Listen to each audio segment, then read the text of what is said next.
Good morning. It's pretty early, but the sun is shining bright, and although it's pretty cold,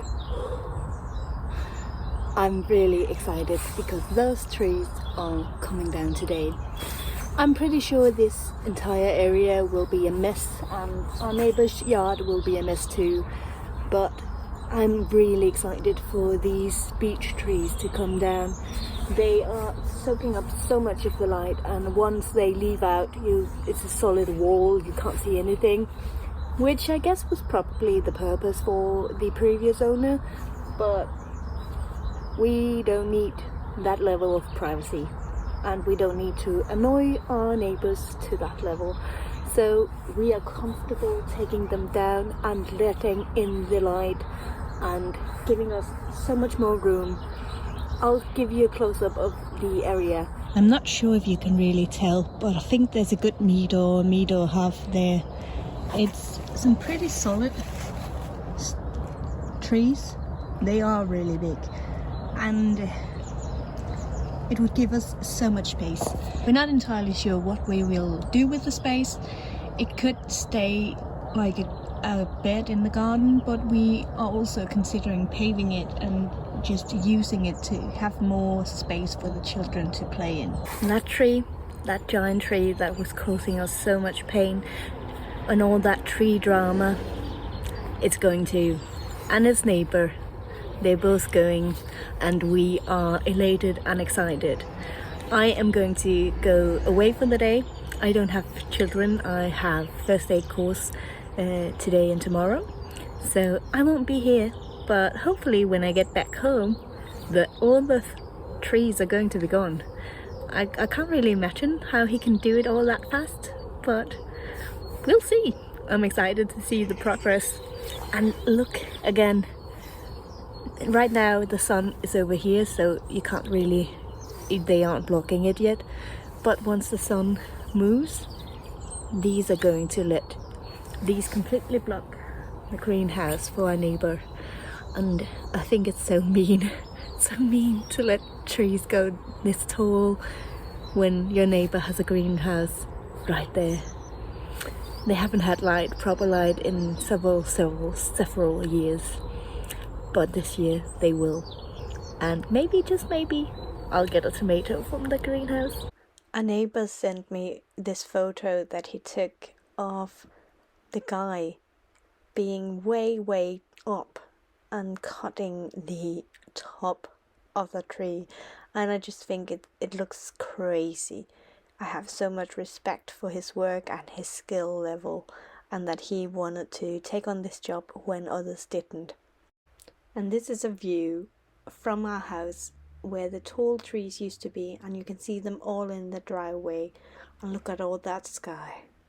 And this is the other side of the house where the beech trees were gone. There's a lot of cleanup to do now. Do you know what's really awkward about it being nicer and nicer in the weather? My neighbours are outside, listening, watching, and I feel really awkward filming. But nevertheless, we shall proceed. Behind me, you may recognise a couple of beech trees no longer standing, and there's a lot there. There turned out to be 3 beech trees, and they're all down now, and there's so much mess we need to clean up, and so much firewood we need to cut up. But look at the light. Look at all that glorious light coming down.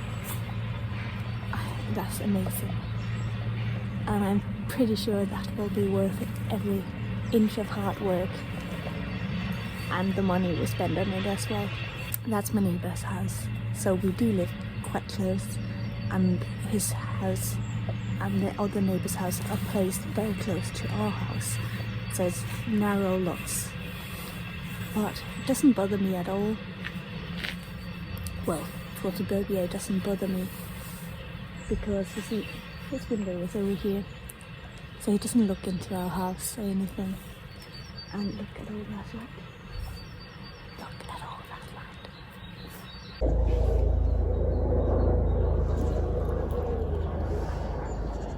So I didn't quite feel comfortable sitting and chatting with you right beside my neighbours.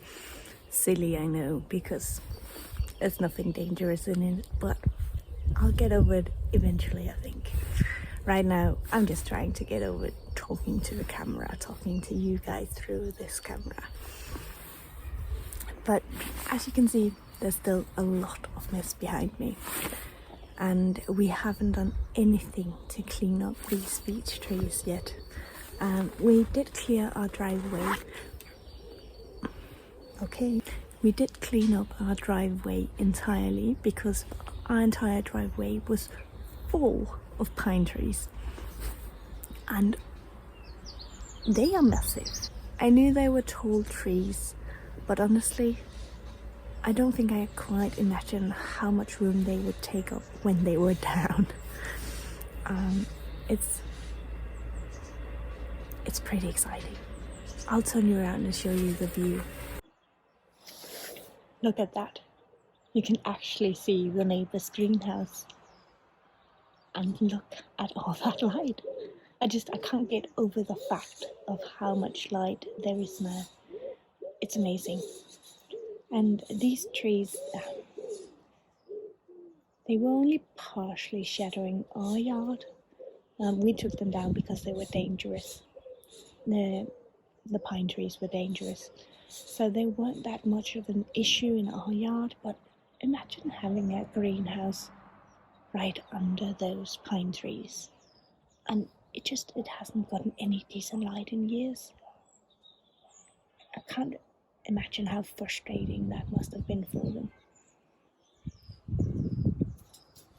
But look, I can't get over the fact of all that light. There's just so much light. And even though I thought they weren't creating that much of a shadow in our yard, looking at it now, I can actually see that there's so much more light falling on all the branches down there. Then there's never been light like that before. I am a little worried about my rhubarb. If you recall the garden tour and the update, I have me bucket of rhubarb, and putting that black bucket over it creates a slightly warmer environment and makes it grow a little faster. So you get that early spring rhubarb. And that's just my neighbour making his usual noises. So we have to just talk over them. But I hope my rhubarb is okay. I know it's early enough in the season that even if it's been damaged, it will still grow like regular rhubarb. But I've been looking forward to that early harvest, especially since we don't have anything else really as an early harvest this year. The plan now, can you even hear me? The plan now is to clean up my neighbour's yard first, because the tree guy had to drop a bunch of things in his yard, and obviously he's an elderly guy. We told him we'll take care of it, no worries. So that's the plan for tonight. And then over the rest of the week and the weekend, we'll try to get as much of this processed. Some of it is going to the local recycling centre, where it will be turned into either compost or heating, used for heating, used for heating. And the rest of it will become firewood for us. And I may grab some of it to use as a basic hugelkultur in the raised beds. But I'm not quite sure. Can you use pine for hugelkultur? Can you use beech for hugelkultur? Doesn't matter. I can't fit one of those big logs in there, but these little ones, these twiggy bits, like the further down here and there, those I can fit in. I can cut them up with a chainsaw, no issues there. I love using the chainsaw. Makes me feel, I don't know, like a woman. I just really love it.